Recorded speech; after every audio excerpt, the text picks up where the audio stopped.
We were all hearing about prompt engineering being the next big career. What's amazing is now the AI agent builder that you utilize in ClickUp, it's just going to have a conversation with you. Through that conversation, just answering the questions that it has about what's important to you, what are you trying to accomplish, what are the specific goals in mind, or what are the specific things that you need this agent to do. You see how it's just spitting out more questions and saying, okay, great.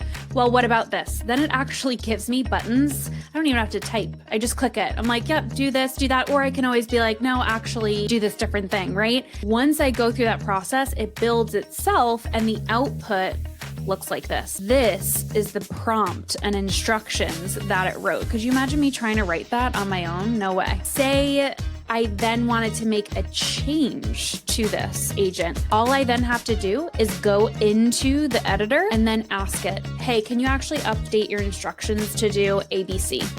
And then it'll do it. So very, very seamless.